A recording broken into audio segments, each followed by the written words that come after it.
Então vamos nessa, essa é a nossa realidade em Cristo Jesus, né? E eu vou passar aqui alguns slides de maneira bem rápida, porque tudo que eu vou falar, a gente já falou, é só uma pequena revisão, tá? Porque na última quarta-feira que eu falei sobre isso, que há 15 dias atrás, eu não consegui terminar aquilo que eu tinha para falar. Então vamos rápido, vai acompanhando comigo. A gente começou a falar da natureza vitoriosa da igreja, então presta atenção, quando a gente dá essa declaração, você é mais do que vencedor, não tem a ver contigo, tem a ver com a tua nova natureza, não é para ficar soberbo e orgulhoso, eu sou mais do que vencedor, aleluia, não, aí já perdeu, entrou o orgulho, a altivez, já se tornou mais do que perdedor, porque você deixou o orgulho entrar no teu coração, e já está se sentindo aí melhor do que os outros, não tem ninguém melhor do que ninguém, gente, o melhor de nós está em Cristo, diga amém. E a diferença nossa para aqueles que estão lá fora é só essa, nós cremos e nos entregamos a Ele. Mas essa salvação está disponível a todos. Geralmente eu falo isso para as pessoas que, você acha que você é da igreja, você isso e aquilo, você acha que não, cara, eu não sou melhor, inclusive se você quiser, você quer aceitar Jesus agora, eu oro por você, você fica igualzinho a mim. Cara, a diferença só é essa. Crê no Evangelho, quem creu na nossa mensagem, quem se manifestou, o braço do Senhor, então é a nova natureza que Ele fez em nós, Ele fez essa obra, Ele transformou a nossa natureza, Ele esmagou, Ele aniquilou a natureza do pecado, presta atenção queridos, isso aqui é um negócio, uma chave que tem que virar, você não pode mais se ver como um pecador, tá? Eu ouço muito isso das pessoas, eu sou um miserável pecador, salvo pela graça de Deus, espera aí, calma, vamos devagar, ou você é uma coisa, ou você é outra. Se você é um miserável pecador, significa que você não foi salvo pela graça ainda. Se você foi salvo pela graça, você não pode mais ser um miserável pecador. Quem está entendendo? Não tem como. Então o inferno ele levanta essa bola dizendo que é humildade. Não, é soberba dizer que eu sou santo. Não é soberba dizer que eu sou santo, porque a Bíblia diz que eu sou santo. Então agora é soberba concordar com a Bíblia? Soberba é discordar da Bíblia. Deus está falando que eu sou santo, eu estou dizendo que sou pecador. Aí sim é soberba, não quero concordar com Deus. Então a nossa natureza mudou. Não tem mais a natureza do pecado no teu interior, tem a inclinação humana. Isso aí vai até o final, inclinação humana, natureza carnal, sabe agora, a semente do pecado, você quer ver lá em 1 João, diz exatamente isso, aquele que é de Deus não peca, não pode viver no pecado, por quê? Porque a semente divina permanece nele, e não pode viver na prática do pecado, você entende isso? A pessoa, ela não mente, porque ela não é mentirosa porque mente, ela mente porque é mentirosa, é o contrário, porque é uma questão de semente, é o que ela pode produzir. A pessoa não se torna adúltera quando ela adultera, ela adultera porque ela é adúltera, que é uma semente. Você está entendendo isso, sim ou não? É uma semente, a tua semente foi mudada, cara.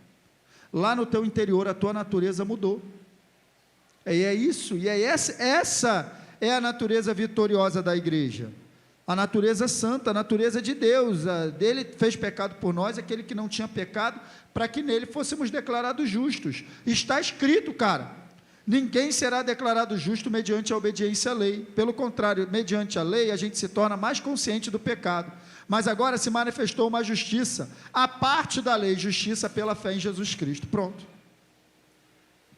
não tem a ver com atos de justiça praticados por nós, tem a ver com atos de justiça praticado por Jesus, então eu fui declarado justo por causa do que Ele fez, diga amém, é a sua natureza, e essa é a natureza vitoriosa, então preste atenção, vou passar rápido agora, hein?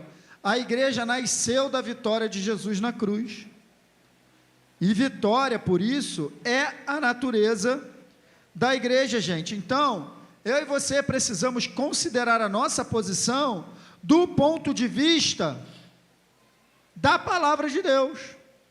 Sempre que você enfrentar uma situação, procure logo saber o que a palavra diz a respeito disso, para você não tirar conclusões com base na experiência dos outros ou naquilo que você está vendo. Não vão me ver como um vencedor se considerar a realidade natural. Se você olhar só para aquilo que você está vendo, você nunca vai chegar à conclusão que você é um vencedor, porque o inferno faz pressão, cara. No mundo tereis aflições, no original, tilipsis, pressão. Jesus está dizendo então que no mundo a gente vai sofrer pressão de todo, o inferno ele vem para cima pressionando. Essa semana eu tive a oportunidade de visitar uma pessoa no hospital, está numa guerra contra uma enfermidade já há muito tempo. E aí eu cheguei lá no quarto, você vê. E aí, querido, tudo bem? Tudo bem. Como é que está? Tudo bem. Você é curada? Sou. Vai sair daí? Vou. Por quê? Porque eu tenho... Sabe, gente, qual é a fundamentação que eu tenho para dizer que eu creio? Eu estou com vontade que as coisas deem certo, é isso mesmo? Aí eu acho que eu vou chegar lá porque eu estou com vontade que dê certo. Não, vai dar certo, vai dar certo, vai dar certo. Pensamento positivo. Não, gente, fé não é pensamento positivo. Fé é certeza com base na palavra. Se Deus diz, é. Diga amém. Muda tudo. Porque uma certeza me leva a um posicionamento. Mas eu tenho que ter fundamento, gente. Para eu me posicionar em cima desse púlpito aqui, ficar firme, né, de maneira que ninguém consiga me demover da minha posição, eu preciso de uma base. Se eu tiver um pé só, qualquer um me empurra, me derruba, sem base. Agora, se eu plantar na base aqui, eu quero ver me tirar daqui, porque eu tenho uma base firme. Qual é a tua base sobre a qual você está de pé? É a palavra. Por isso que está escrito: a fé é o firme, a base. É esse alicerce. Eu sempre falo isso contigo, né? Então, se eu ficar olhando para a circunstância ou para aquilo que eu estou enfrentando, eu não vou me ver. Porque aquilo que o nosso corpo pode perceber é só isso, sentimentos. Por quê, pastor? Que o corpo só pode ver sentimento? Porque a voz do corpo são os 5 sentidos. Lembra da escolinha da tia Teteia? Quando você começou a aprender os 5 sentidos? É isso aí, o corpo só pode ver isso. Mas dentro desse corpo habita um ser espiritual vivo, aleluia. E esses olhos da fé têm que estar abertos, que nem o moço de Eliseu. Abre os olhos do moço. Os sentidos mostravam o exército inimigo, sim ou não? Mas os olhos da fé mostravam o quê? Carruagens de fogo, homens armados ao redor da cidade. Diga amém. Ao redor da cidade nada. Vai ler lá ao redor de Eliseu.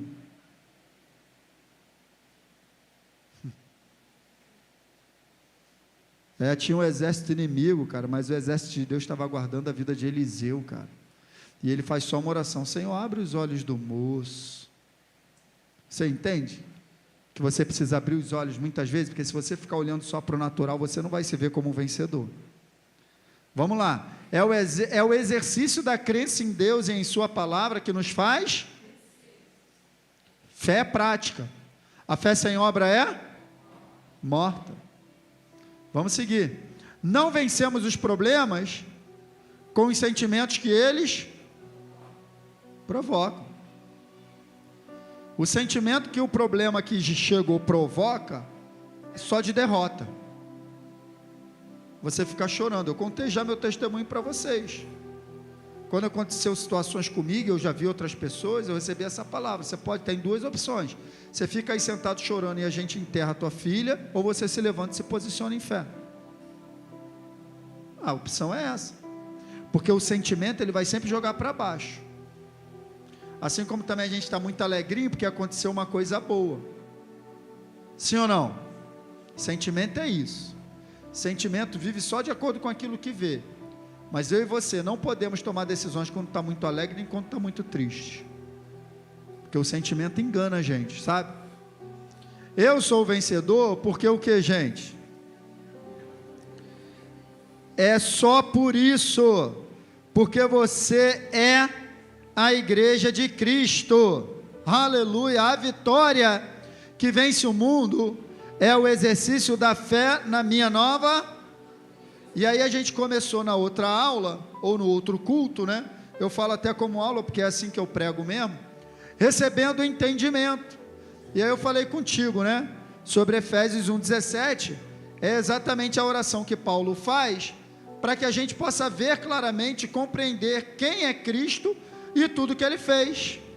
Paulo, ele está orando pela igreja, ele diz lá em Efésios 1, eu me ponho de joelhos e eu peço a Deus que lhes conceda espírito de sabedoria e de revelação, no pleno conhecimento dele, iluminando os olhos do vosso coração, para que vocês vejam claramente e compreendam quem é Cristo e tudo que ele fez por vocês. Olha aqui para mim, essa é a base de entendimento que eu preciso para vencer. Quem é Cristo e tudo que ele fez por mim. A igreja sabe muito pouco a respeito disso. Muito pouco. A igreja precisa crescer mais na fundamentação da obra da cruz, porque a nossa vida depende disso. Quem é Cristo? Essa versão está na Bíblia Viva, tá? Você pode estar achando estranho aí, mas na versão da Almeida diz assim, ó: para que ele lhes conceda espírito de sabedoria e de revelação no pleno conhecimento dele, iluminando os olhos do vosso coração. Aí depois continua no 18, para que eu saiba a esperança do meu chamamento, a riqueza da herança, a suprema grandeza do seu poder para comigo, e por aí ele continua. É uma oração que Paulo está fazendo pela igreja, para que a gente receba entendimento. Entendimento é que liberta. É quando eu recebo entendimento, é que eu sou liberto. Conhecereis, e a verdade, não existe oração de libertação, gente. Você já viu isso na Bíblia? Existe palavra libertando um comportamento. Você pode expulsar um demônio, mas libertação de um comportamento é através da palavra, sendo colocada em prática. Porque de modo geral, se expulsa o demônio, ele pode até voltar, se a pessoa não fizer o que tem que fazer, que é encher a casa. Encher de quê? Da palavra. Então se ele vai e volta e encontra a casa vazia, ele traz mais 7.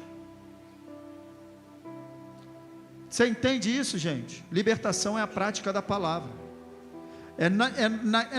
Naquilo que eu coloco a palavra em prática, que eu aprendo, que eu recebo entendimento, é que eu vou colocando a palavra em prática, e eu vou sendo liberto. Amém, queridos? É a realidade, é o que a palavra apresenta. Então preste atenção, é tempo de avançarmos, mas sem entendimento sobre nossa condição de vencedor, não avançaremos. Ninguém avança sem entendimento. O diabo derruba todo mundo que não tem entendimento, cara, clareza. Ele identifica se a pessoa não tem base nenhuma. Você conversa com os crentes de modo geral, gente. 80% dos crentes não lê Bíblia.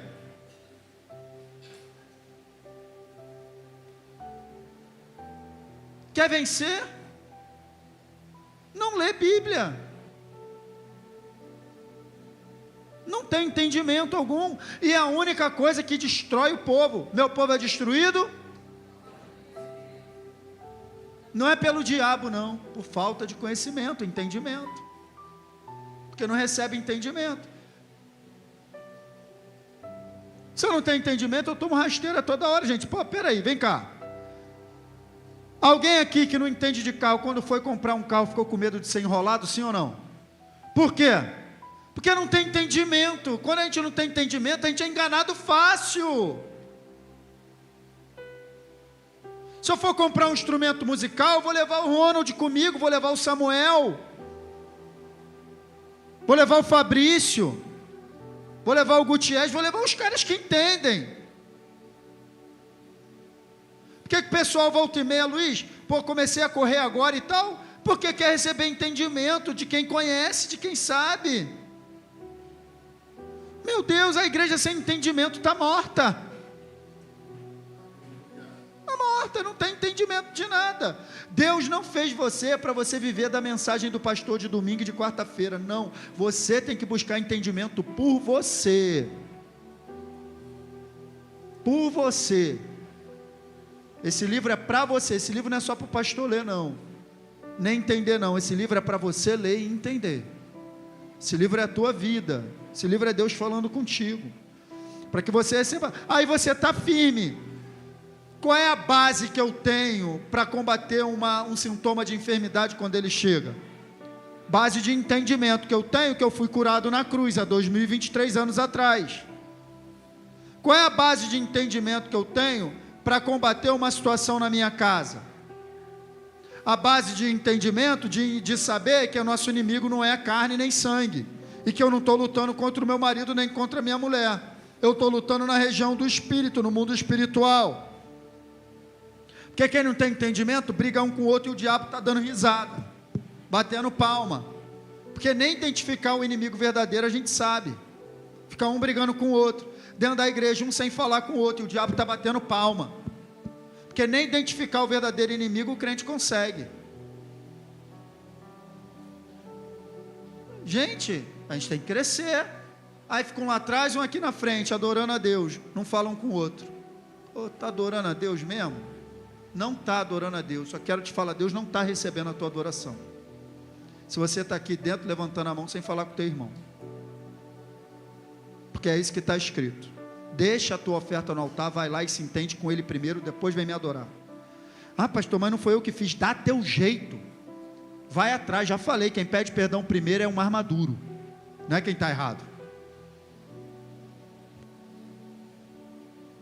A gente vai ficar nesse rame-rame até quando, gente? Ajeita essa situação, cara. Aí eu sou mais que vencedor, agindo assim. Presta atenção, gente. A nossa vida é uma engrenagem. O que significa isso, pastor? É que uma área depende da outra. Eu tô crendo para Deus abrir uma porta de emprego para mim, mas eu não consigo me conciliar com meu irmão, está tudo travado, a engrenagem parou, está emperrado, tem que jogar um óleo para andar tudo de novo. Aí você vai lá, perdoa o seu irmão ou perde perdão, ajeita aquela situação, a engrenagem volta a andar, a porta de emprego abre aqui na frente, porque o diabo não encontra brecha nem legalidade para travar nada na tua vida. Não, às vezes não está faltando fé para você alcançar o que você está querendo, está faltando liberar aquele perdão, resolver aquela situação. Ou vai deixar o diabo ficar ganhando vantagem na tua vida até quando? Porque ele ganha vantagem. Paulo escreveu isso, ó, se vocês perdoarem alguém, eu também perdoo. Acha para mim esse texto? Eu acho que está em 2 Coríntios. Se vocês perdoarem alguém, eu também perdoo, para que o inimigo não alcance vantagem sobre nós. Bota assim, Ronald, que você vai achar, para que o inimigo não alcance vantagem sobre nós. Me dá a referência que eu vou abrir esse texto aqui, para o povo entender que quando a gente não se entende entre irmãos, o inimigo está na frente, está ganhando vantagem, está liderando. Por isso que Jesus falou assim, ó, para onde? Para trás, Satanás, tu não vai me liderar. Ai, já acharam, só tem pão de Bíblia nessa igreja, glória a Deus. Ó, os 80% que não lê Bíblia que eu falei, não está aqui dentro não, tá? Aqui todo mundo lê Bíblia, estou falando da igreja aí fora. 2 Coríntios, né? Pelo menos eu acertei o livro, falei que eu achava que era 2 Coríntios, deixa eu chegar aqui, Bíblia de estudo é fogo, tu nunca acha o livro. 2:11, começa no 10, olha só, 2 Coríntios 2:10, bota na tela para mim, Isabela, bota que eu quero que o povo leia, para não dizer que eu estou inventando. 2 Coríntios 2:10 e 11, 2 Coríntios 2:10, Paulo está falando com a igreja de Corinto. Quem sabe que a igreja de Corinto estava cheia de problema de relacionamento? Sim ou não? Estava. Então olha lá o que ele diz: se vocês perdoam alguém, eu também, ou seja, que ligarde na terra, é isso aí. E aquilo que perdoei, se é que havia alguma coisa para perdoar, perdoei na presença de Cristo por amor. Então eu não quero nem saber se tem ou não tem, eu quero é perdoar, é isso que ele está falando. Se tinha alguma coisa, se não tinha, eu não quero saber, vocês estão perdoando? Eu também perdoo. Essa é a atitude. Agora olha o 11. Agora olha a finalidade, olha porque, olha aqui para mim, olha porque Paulo está falando que ele libera perdão tão fácil. que ele não quer nem saber, olha só, a finalidade, a fim de que Satanás não tivesse o quê? Vantagem sobre, pois não ignoramos as suas. Então vai dormir com esse texto hoje. Se eu não perdoo, se eu não ajeito a minha situação com meu irmão, Satanás está na vantagem, está me liderando. Então eu tenho que fazer igual Jesus, para trás de mim, Satanás, tu não vai me liderar. Meu irmão, olha só, Thaís, em nome de Jesus, cara, eu não sei o que é que aconteceu, não sei se foi você, se foi eu, tá meio estranho o negócio, passo por você, a gente não se fala, pô, negócio esquisito, cara, a gente é irmão, cara, você me perdoa? Pronto, Satanás é esmagado. Ele é esmagado na hora, ele morre na hora, morre. Tem duas coisas que Satanás não aguenta: amor e perdão. Ele não aguenta, ele sai batido. Pastor Silas, uma vez, eu me lembro dessa mensagem como se fosse hoje. Anunciaram, né, Pastor Silas Malafaia é uma referência, né, no Brasil, no mundo. Uma vez ele foi pregar uma mensagem, as duas armas mais poderosas, aquele jeito que ele prega, né? Duas armas mais poderosas para derrotar Satanás. Eu falei, essa eu quero ver, que vai ser batalha espiritual, vai ser oração, jejum, alguma coisa. Aí ele, duas armas: amor e perdão.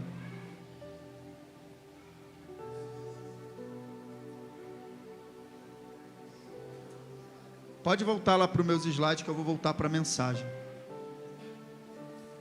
Então eu e você precisamos receber entendimento, cara.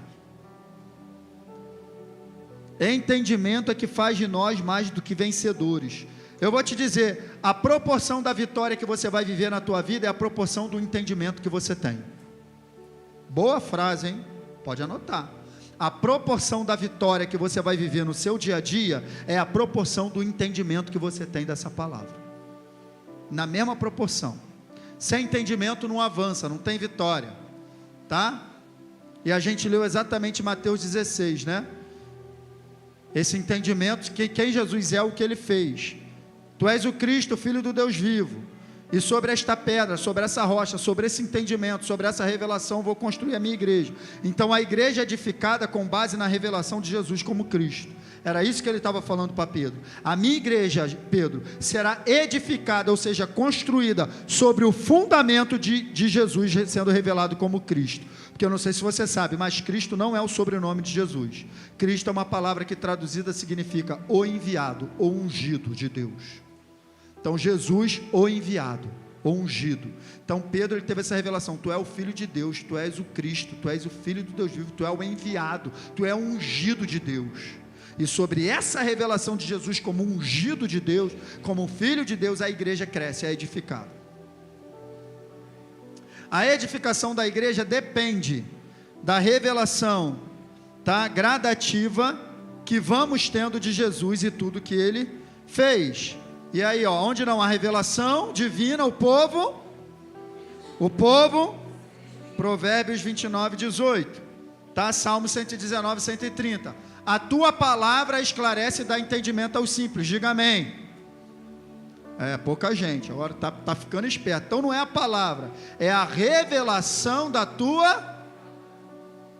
E aí eu vou falar hoje, eu vou chegar em nome de Jesus. Josué parou o sol, só queria parar esse relógio ali para ele segurar um pouco. Eu vou chegar hoje, nós vamos falar sobre dois tipos de entendimento. Se Deus quiser, eu vou chegar hoje. Então não dá para ser edificado, queridos, sem o entendimento das verdades da vitória de Jesus na cruz. Você está conseguindo entender tudo que eu estou falando? Está na sequência, né? Então vamos avançando. Isso aqui tudo eu já falei, tá? Eu sei onde eu parei. Quando chegar ele aí, eu vou saber. Aqui, Jesus, ele está acabando de falar da parábola do semeador. E aí ele está falando ele fala de uma semente e 4 tipos de solo. Ou seja, depois quando ele explica para os discípulos, ele diz que a semente é a palavra e os 4 tipos de solos são as pessoas. Então, beira do caminho, pedregal, espinho e a boa terra. É o coração, o tipo de coração que está ouvindo a palavra. Interessante que está todo mundo ouvindo. Mas cada um, ó, pode se enquadrar em 4 tipos de solo. Porque ouvir é muito pouco, ouvir não basta, gente. Agora olha o que ele está dizendo, no final da parábola ele diz isso: A qualquer momento que alguém tenha um coração pronto, as percepções, os entendimentos fluirão livremente. Mas se não existir prontidão ou algum traço de receptividade, sabe? Olha aí, ó. O que vai acontecer? Logo desaparece. É o quanto você valoriza a verdade que você ouve. Prontidão de coração é isso. É você ouvir e agasalhar a verdade no teu coração. Como é que a gente bota uma semente na terra, gente? A gente faz um buraco, sim ou não? Joga ela lá dentro e deixa exposta. Joga a terra por cima para agasalhar, não é verdade? Então com a palavra tem que ser da mesma maneira. Você recebeu, então agora você protege. Como é que eu protejo, pastor? Meditando. Meditando mais um pouco. Não fique só com o que foi falado aqui. Medite mais, faça anotação. É o teu esforço, cara, o teu empenho. Eu tenho aprendido isso. Olha aqui para mim, vou te dar uma boa dica.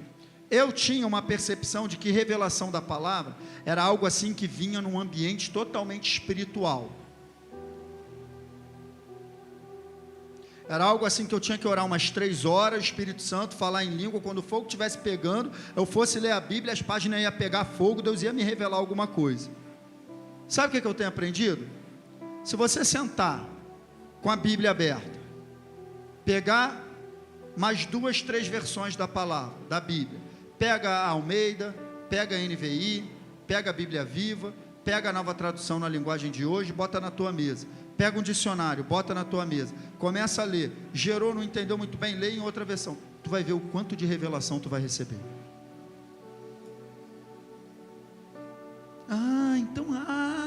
Caramba, então, aí você pega a Bíblia interlinear na internet, interlinear é que dá o grego e o hebraico, deixa eu ver essa palavra aqui no original, aí você tem que investir tempo, você quer receber revelação?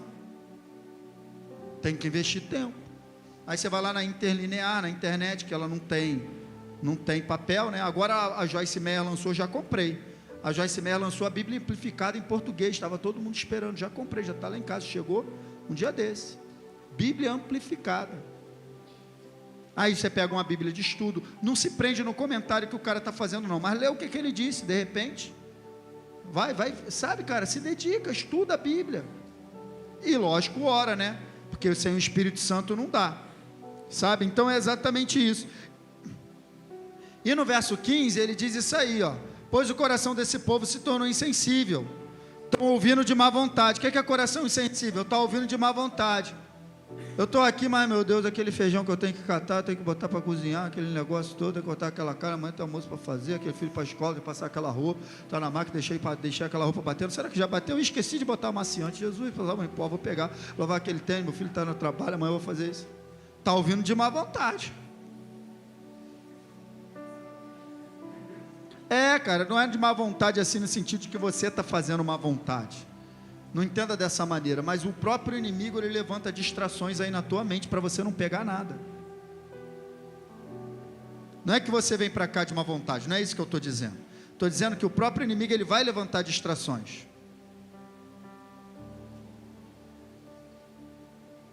É isso aí. Se tu vê um filme, uma série, tu não sente sono. Começou a ler a Bíblia, vem um sono. Eu digo, sono do inferno, cara. Bate com a cabeça na mesa, vai lavar o rosto, bebe 15 litros de café. O quanto eu estou decidido, olha lá. Agora, se não fosse assim, olha lá. Se eles botassem um pouquinho de empenho, poderiam ouvir com os ouvidos, entender com o coração e converter-se, eu os curaria. Diga amém. Então, foi aqui que eu parei. Todo o ensino que tem como base a revelação de quem Jesus é, edifica. Todo o ensino que tem como base a revelação de quem Jesus é. E era exatamente isso que Jesus fazia. Era exatamente isso. Certa feita, o sacerdote chegou para interrogar Jesus acerca de seus discípulos e da sua doutrina. Onde você está lendo doutrina ali, é a mesma coisa que ensinamento. Olha o que Jesus respondeu para ele. Declarou-lhe Jesus: eu tenho falado francamente ao mundo. Ensinei dia sim, dia não. Diga amém. Ensinei continuamente, tanto nas sinagogas como no templo, onde todos os judeus se reúnem, E nada disso estava em oculto, gente. É exatamente isso. Era a rotina de Jesus, era essa, ensinar continuamente. Lá em Efésios 4, do capítulo 4, do verso 11 ao 14, diz exatamente isso, que ele mesmo, está falando de Jesus, concedeu uns para apóstolos, profetas, evangelistas, pastores e mestres, com o fim de quê? Aperfeiçoar os santos, com o fim de ensinar continuamente, até que todos cheguemos à unidade da fé, ao pleno conhecimento do Filho de Deus, à perfeita maturidade. É o ensino que vai te levar à maturidade, é o ensino contínuo que vai te levar à unidade da fé, é o ensino contínuo que vai te conceder o pleno conhecimento do Filho de Deus. Tem que receber entendimento, cara. É isso que está falando lá em Efésios, Colossenses capítulo 2, versos 6 e 7. Ora, como recebeste Cristo Jesus, o Senhor, assim também andai nele radicados, edificados e confirmados na fé, tal como fostes instruídos, crescendo em ações de graça. Gente, preste atenção, eu vou me construir em quem? Em Cristo. Está dizendo que a minha edificação, a minha e a tua vida é um edifício, a Bíblia diz isso. Nós somos edifício de Deus, diz também que somos lavoura. É interessante, olha aqui para mim, é interessante que a Bíblia sempre usa essas duas áreas para comparar a nossa vida: agricultura e construção civil. Quando diz lá arraigados e alicerçados, um termo é da agricultura, arraigar, o outro termo é da construção civil, alicerce. É dessa maneira que eu e você temos que estar. Se for falar de agricultura, uma planta bem enraizada em Cristo Jesus. Se for falar de construção civil, ele é o nosso alicerce, a nossa base sobre o qual a nossa vida está edificada, construída. Aquele que constrói sua casa sobre a rocha. Edificados no firme alicerce que é Cristo. Agora, como que eu vou edificar minha vida sobre um alicerce que eu não conheço? Pessoa quer fazer uma obra em casa, vou subir 2, 3 andares para cima, vai chamar logo o engenheiro para dar uma olhada na estrutura, sim ou não? E aí, será que aguenta, dá ou não dá? Eu preciso saber o que tem, eu preciso saber o que tem lá embaixo, qual é a profundidade que essa sapata foi colocada, para que eu possa saber se suporta mais um andar, mais 2 andares. Então preste atenção, olha aqui para mim. Ué, não era esse não, falhou. Não, é isso mesmo. Ninguém edifica, gente, sobre um fundamento desconhecido. Ninguém sobe parede, ninguém bate laje, se não souber o que está embaixo, é o que eu acabei de falar. Toda boa construção é levantada mediante o conhecimento da fundação. Você está entendendo isso, gente? Cara, eu estou te explicando de maneira simples. Toda boa construção é levantada com base no conhecimento da fundação. Como que eu vou construir minha vida em Cristo se eu não conheço quem Ele é e o que Ele fez? Eu preciso conhecer muito bem a fundação sobre a qual eu estou construindo a minha vida. Você está conseguindo entender isso? Quanto tempo a gente tem que gastar para conhecer a Jesus? Muito tempo, o tempo todo, todo dia. Preciso conhecer bem esse fundamento. Ele é o meu fundamento, Ele é o meu alicerce. Está escrito, ninguém pode colocar outro fundamento no Evangelho sobre o qual já está posto. Cristo Jesus, Ele é o fundamento, Ele é a pedra angular, Ele é a pedra de esquina, Ele é a pedra fundamental, Ele é a base sobre qual a nossa vida é construída. Ele é tudo, o alfa, o ômega, o princípio, o fim. O Antigo Testamento aponta para Ele, o Novo Testamento revela Ele, tudo gira em torno de Jesus. Ele é a base. Deus aponta para Ele, o Espírito Santo aponta para Ele, a Trindade aponta para Jesus. Deus lhe deu um nome que está acima de todo nome. Eu e você precisamos conhecer bem esse fundamento sobre o qual nós estamos construindo a nossa vida. Espiritualmente, da mesma forma como na edificação física, o nosso fundamento precisa ser conhecido. Por que tantas pessoas, queridos, não conseguem se firmar em Deus? Eu te respondo, porque não tem conhecimento revelado de quem é Jesus. Vem para a igreja e vira um religioso. Vem para a igreja e acha que é só estar aqui no ambiente de igreja, cantar 2, 3 hinos, ouvir a palavra todo domingo e está tudo certo, está pronto para se desviar. Se eu não cresço no conhecimento de quem é Jesus e não me relaciono com Ele, eu não permaneço. Já te falei, essa foi exatamente a diferença, porque Judas se matou e porque Pedro esperou. Eu já te contei isso. Judas, quando ele é confrontado e quando ele vê que Jesus realmente é preso, ele decide ir lá e devolver as 30 moedas, sim ou não? Sim. Aí quando ele chega lá, o que é que ele fala? Tenho traído sangue inocente. Então quem era Jesus para ele? Um homem bom, sangue inocente, que não merecia ser preso, na verdade só tinha feito bem, não tinha feito nada demais para ninguém. Poxa, eu traí sangue inocente, ele é um homem tão bom, ele é tão legal. Jesus era isso? Jesus era só um homem bom? Jesus era só uma pessoa legal? Jesus era só sangue inocente? Jesus não era só isso. Jesus era o Filho de Deus. E quem tinha essa revelação de Jesus como Filho de Deus? Pedro. Porque Pedro recebeu, tu és o Cristo, Filho do Deus vivo. E foi essa revelação que sustentou Pedro no pior momento da sua vida. Porque a Bíblia diz que quando ele nega 3 vezes que o galo canta, ele chora amargamente. Ele tinha tudo para se enforcar também. Por que um vai se enforcar e o outro não? Porque um tinha a revelação de quem era Jesus e o outro não tinha. Se você tiver revelação de quem é Jesus, você sempre vai saber que existe uma nova oportunidade para você. Você sempre vai esperar, você nunca vai querer dar fim na sua vida, você nunca vai achar que acabou, porque você sabe que Jesus faz nova todas as coisas, e é a revelação de quem é Jesus que te sustenta de pé, é a revelação de quem é Jesus que te mantém de pé, é só isso que te mantém, e a mim também de pé, aleluia. Olha aí, ó, o diabo, queridos, derruba aqueles que não conhecem os seus, derruba mesmo, ele brinca. Então hoje, agora a gente vai, eu tenho mais 10 minutos, 2 tipos de conhecimento, é assim que eu vou encerrar essa noite, eu espero encerrar essa noite, eu estou com fé que eu vou encerrar essa noite, 2 tipos de conhecimento, querido. Primeiro é o conhecimento natural, é o conhecimento segundo os sentidos, é o conhecimento que a gente aprende lá na escola, é a inteligência, o QI, conhecimento intelectual. Esse é o conhecimento, as suas experiências, aquilo que você viveu.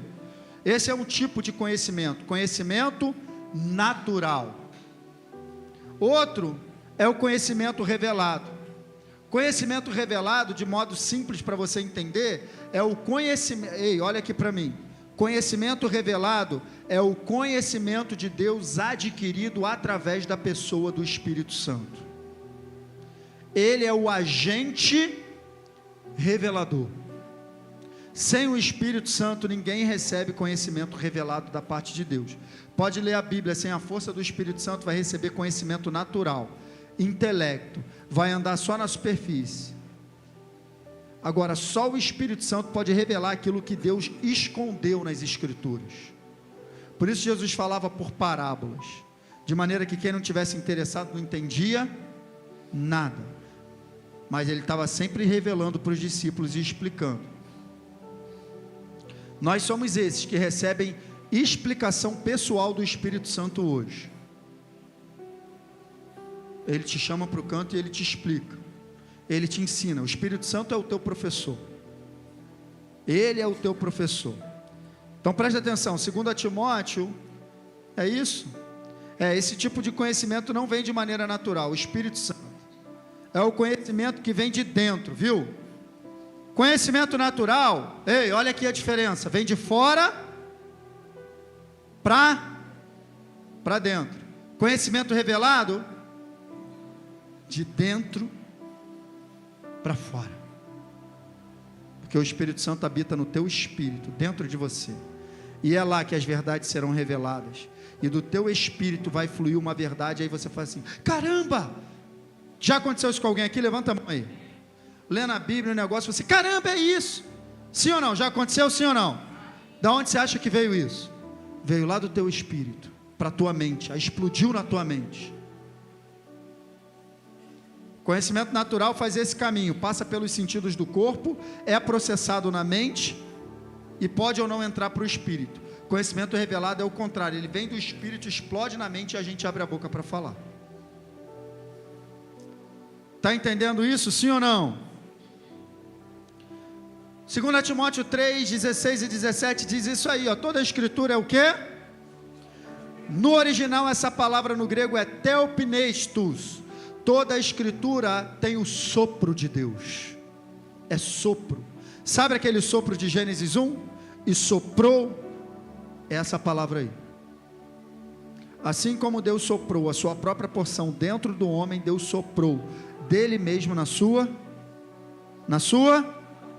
Então essa palavra aqui tem o sopro de Deus, tem a inspiração de Deus, tem o fôlego de Deus. Ela é inspirada, ela é soprada. É quando você está lendo e vem uma revelação, porque o Espírito Santo soprou no seu ouvido essa vida que tem na palavra. Ele sopra, ele é a própria inspiração e ele está contigo, ele está em você. Diga amém. Para ensino, repreensão, correção.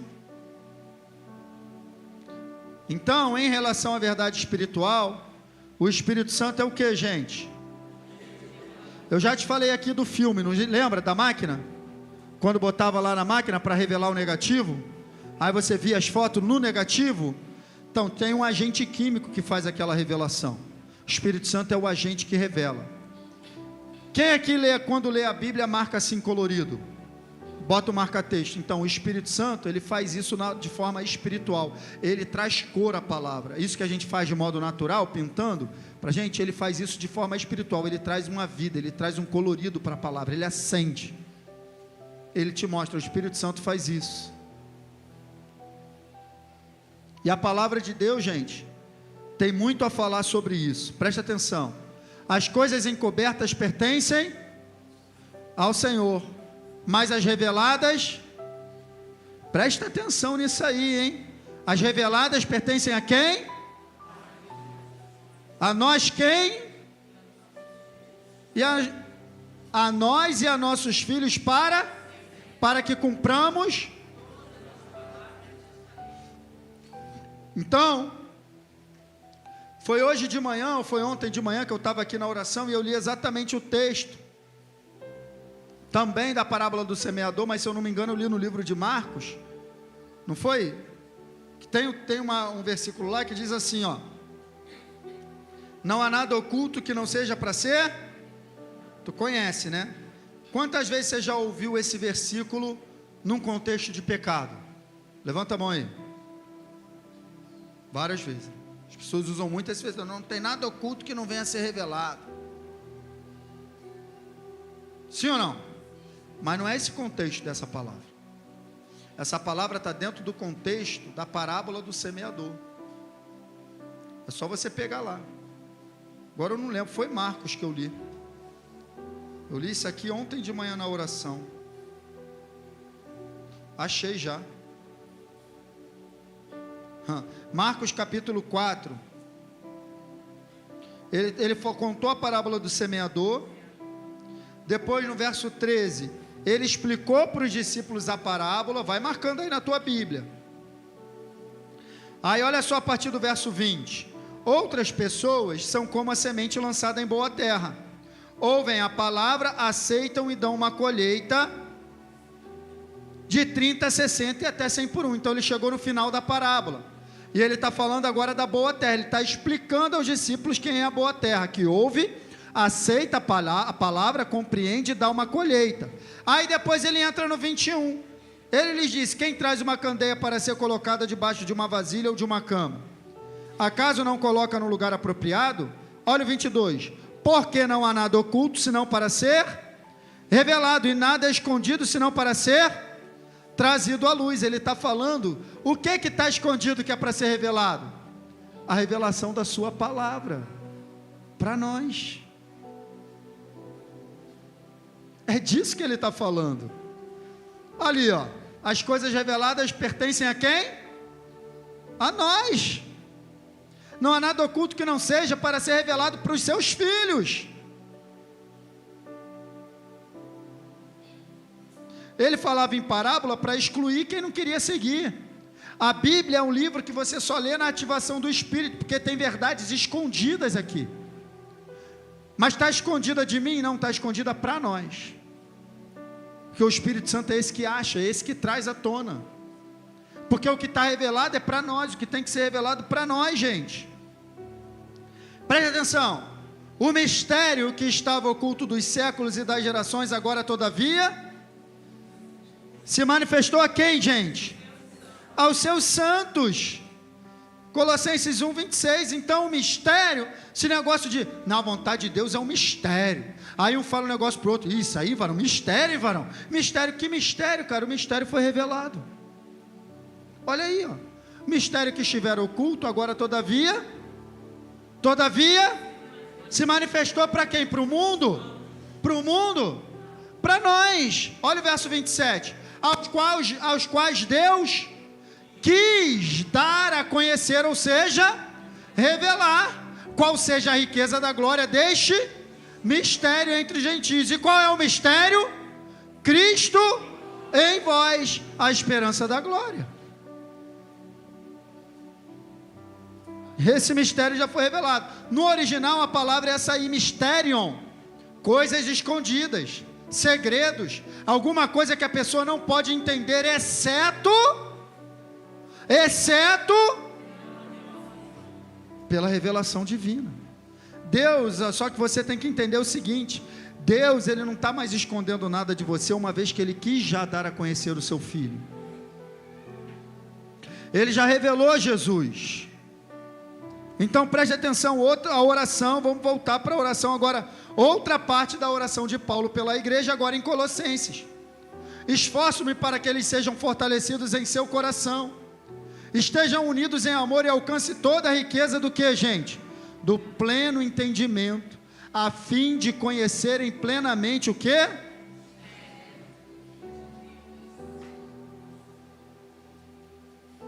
Paulo está orando para que a gente conheça o mistério que Deus já quis revelar. Então não tem essa, cara, que a vontade de Deus é um mistério, ele já quis revelar. Paulo está orando para que a gente conheça. Então não tem como dizer, eu não consigo receber conhecimento de Deus, não tem como. Olha o verso 3, nele estão escondidos todos. Agora eu vou fechar tudo isso numa frase, para você entender. Deus escondeu em Cristo seus mistérios e nos deu o Espírito Santo para nos revelar.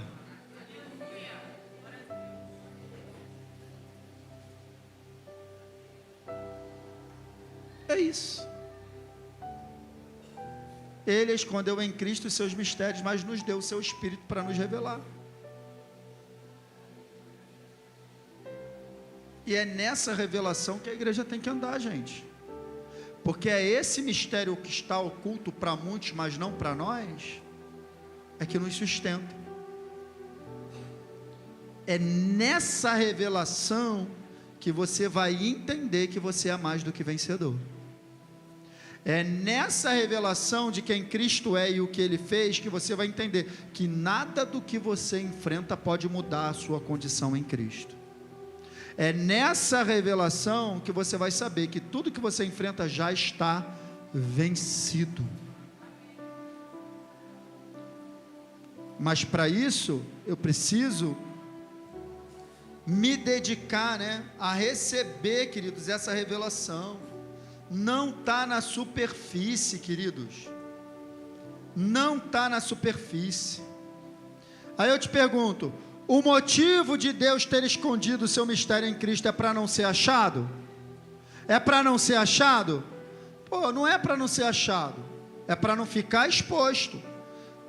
Quem tem uma coisa aqui de muito valor, você deixa no meio da rua para qualquer um pegar? Quando você tem alguma coisa que você valoriza muito, você cria um sistema de proteção. Quem tem carro aqui, no mínimo, deve ter feito um seguro, porque é um sistema de proteção, porque aquilo tem um certo valor, sim ou não? Então, qual é o sistema que Deus criou para proteger os seus tesouros? Eu vou esconder em Cristo, e só aqueles que tiverem o meu Espírito vão descobrir. É lindo ou não é? É lindo ou não é esse Deus? É lindo ou não é? Ele é lindo, faz tudo perfeito, está tudo na nossa mão. Coisa maravilhosa é isso, gente.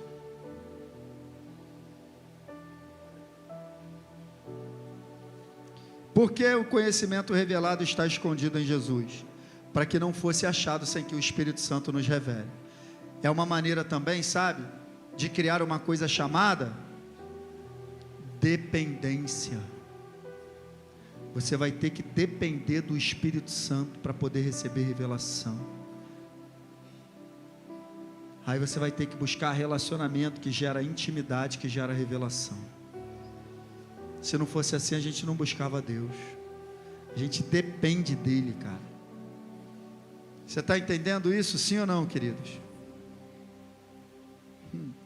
É maravilhoso isso. Adquirir entendimento espiritual da verdade não é um produto do intelecto, mas é a ação do Espírito Santo. Não é porque você é muito inteligente que você vai entender a Bíblia. Não é porque você já fez o 2º grau, fez o 1º, fez. Se você conseguir ler esse livro, e você conseguir orar na unção do Espírito Santo, Ele vai te revelar. Não são os mais inteligentes, quem estudou mais, que tem mais capacidade. Seria injusto. Deus estaria fazendo acepção de pessoas se Ele deixasse um livro que dependesse do intelecto humano. Depende somente do seu Espírito, que Ele já concedeu a todos. E naquele dia derramarei do meu Espírito sobre um e outro. Diga amém. Sobre toda a carne, está disponível. Então a capacidade para receber revelação de Deus está disponível a todos. Não tem essa, que é para um e para outro, gente. E foi exatamente isso que Paulo fala em 1 Coríntios, cara. Quando ele diz para aquela igreja lá no verso 2, do 4 a 11, olha, quando eu fui ter convosco, eu não fui com palavra de conhecimento humano, eu não fui com sabedoria, não fui com inteligência, minha pregação não consistia em linguagem persuasiva de sabedoria humana, mas em demonstração do Espírito e de poder, demonstração do Espírito e de poder. Paulo pregava na unção e na revelação do Espírito Santo. A minha pregação, ele está dizendo, consistia em demonstração do Espírito e de poder. Para quê? Para que a fé de vocês não se apoiasse em sabedoria humana, mas no poder de Deus. Aí ele diz assim no verso 6, expomos sabedoria entre os experimentados, não sabedoria desse século, nem dos poderosos dessa época, que se reduz a nada. Ele está dizendo que a sabedoria dos poderosos dessa terra se reduz a, não é nada, mas falamos de sabedoria de Deus em mistério, outrora oculta, a qual Deus preordenou desde a eternidade para a nossa glória. Sabedoria essa que nenhum dos poderosos deste século conheceu, porque se a tivessem conhecido, jamais teriam crucificado o Senhor da glória. Se esses poderosos fossem inteligentes mesmo, eles não tinham colocado Jesus na cruz. Crucificaram um rei da glória. Se eles tivessem conhecimento revelado, aliás, inteligência não, se eles tivessem conhecimento revelado. Agora, outro texto que é muito usado fora de contexto, é esse que eu vou falar agora, verso 9 de 2 Coríntios 4. Mas como está escrito, nem olhos viram, nem ouvidos ouviram, nem jamais penetrou um coração humano que Deus tem preparado para aqueles que o amam. Quantas vezes o pessoal já usou esse verso para falar de bênção? Nem olho viu, nem ouvido ouviu, que Deus tem preparado para mim e para você, aleluia! Mas está dentro do contexto de conhecimento revelado. Então você sabe o que Ele tem preparado para você, que nem olho viu, nem ouvido ouviu? Conhecimento dele revelado. O maior interesse dele é se revelar para você. Tem coisas ocultas que você ainda não conhece, e Ele quer que você conheça. Mas Deus nos revelou pelo Espírito, porque o Espírito todas as coisas prescruta, até mesmo as profundezas de Deus. Porque qual dos homens sabe a coisa do homem, senão o Espírito do homem que está nele? Assim também as coisas de Deus ninguém conhece, senão o Espírito de Deus. Aleluia. Gálatas 1, 11 e 12, o Evangelho por mim anunciado não é segundo o homem, porque eu não recebi nem aprendi do homem, mas aprendi da revelação de Jesus Cristo. Paulo está falando, tudo que eu aprendi, eu não aprendi com o homem, eu aprendi revelado pelo meu Senhor, e o meu Evangelho, a base é esse. Cara, se está disponível para Paulo, está disponível para mim e para você. O reino de Deus, lá em Mateus diz isso, é semelhante a um tesouro oculto no campo, que quando o homem acha, ele vende tudo que tem para encontrar. Olha só, o reino de Deus é semelhante a um tesouro que está escondido, e quando alguém encontra, vende tudo que tem e compra o campo. Será que a gente consegue abrir mão de coisas para encontrar esse campo e esse tesouro escondido, gente? Preste atenção, não está escondido de nós, está escondido para nós. Pode vir um grupo de música, já era até para ter subido. Não chamei, né? É isso, gente. E Satanás, ele fica enganando a igreja, levantando as seguintes questões, ó. Esse livro aqui é muito difícil de entender. Eu leio e me dá logo sono. Não dá para entender. Não consigo ler. Tem que ter alguém para me explicar. É muito difícil. É um mistério. As palavras... Cara, tudo mentira. Deus deixou a sua palavra e o seu Espírito, que são a química perfeita, para que eu e você recebêssemos revelação de quem Ele é e o que Ele fez por nós, para que em cima dessa revelação a gente construa a nossa vida de vitória. Não tem como construir uma vida de vitória que não seja em cima da base revelada de quem Jesus é e aquilo que Ele fez por mim e por você. Amém, queridos?